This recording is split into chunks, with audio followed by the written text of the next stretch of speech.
Lazima upendwe na kila mtu ndo uonekane mtumishi halali au mtumishi ambaye anamtumikia Mungu au Mkristo ambaye sasa umefanikiwa na una Mungu. Yesu Kristo alikuwa vizuri sana na Mungu, lakini wanadamu walimkataa. Unapokataliwa, unapoumizwa, unapodharauliwa, unapoonekana si kitu, unapolaumiwa, si muda wa kupanic, si muda wa kuombea mabaya wala ambao wanafanya hayo, bali ni muda wa kushukuru, sababu kwa kila mtu anayekuja kwenye maisha yako kukuumiza, ina maana ana mchango pia kwenye maisha yako kukupandisha juu, ukijua siri ya kusamehe na kusahau.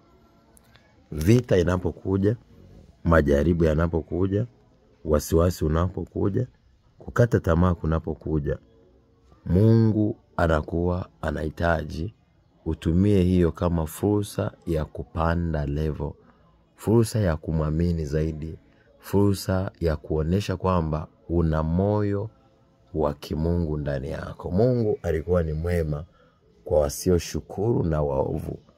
Je, wewe ni mwema pia? Yesu aliweza kutusamehe dhambi zetu kwa kukubali kufa kwa ajili yetu. Mungu alikubali kusamehe dhambi ya ulimwengu kwa kumtuma mwanae wa pekee ili atufie sisi. Lakini sisi tumewafia wangapi au tumefanya vitu vingapi kuthibitisha ule uungu tuliowekwa ndani yetu? Kusoma kwenye kitabu cha Mwanzo 1:26 mpaka 28, tunaona Mungu ametuumba kwa sura na kwa mfano wake. Kama tumeumbwa kwa sura na kwa mfano wake, kwa nini tusiishi maisha kama ya kwake? Ndio maana kusoma kitabu cha Mathayo sura ya 5 mstari ule wa 1 mpaka wa 8, tunaona heri wenye moyo safi, maana hao watamuona Bwana. Na tunamuona Yesu anatuelekeza vizuri kwenye Isaya 66 ule mstari wa 2, anakuambia kwamba watu hawa ndio nitakaoangalia. Kwanza lazima wao wanyonge, lakini wenye moyo uliopondeka na wanaotetemeka wanaposikiliza sauti ya Mungu. Rafiki yangu, haya ninayokufundisha unatakiwa uyazingatie, kwa sababu yana impact kubwa kukuandaa kuwa mtu ambaye utaacha historia, utakuwa wa thamani, lakini pia utaweza kuiona mbingu. Maana yule ambaye anaenda kinyume na mafundisho ya Kristo, anaenda kinyume na kile Yesu alichosema anachotaka watu wafanye, na maana yule ana injili yake.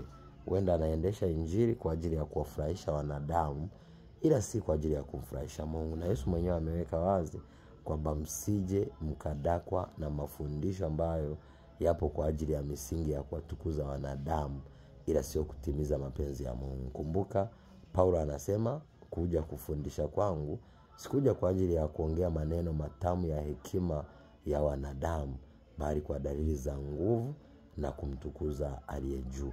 Kwa hiyo mafundisho yako usiangalie zaidi kuwashawishi wanadamu, bali zingatia zaidi kuonesha utukufu wa Mungu, sheria ya Mungu na amri ya Mungu. Tunamwona Musa anawaelekeza wana wa Israeli sheria ya Bwana, na wale waliokataa waliweza kupitia changamoto kubwa, wengine hadi kuuawa.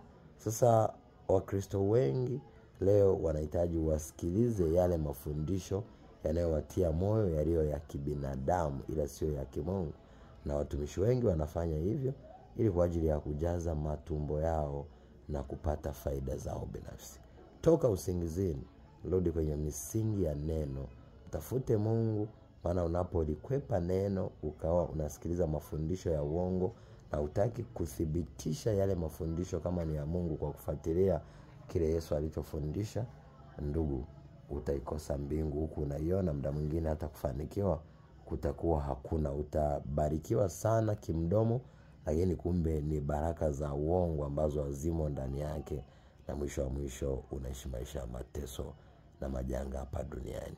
Naitwa Apostle Johannes John. Ningependa zingatia yanayokufundisha, maana yataweza kukusaidia kayafanye taa ya miguu yako, kibao cha moyo wako, utepe wa macho yako, kipaji cha uso wako, ili uweze kufanikiwa sana na kumpendeza Mungu aliye hai milele yote.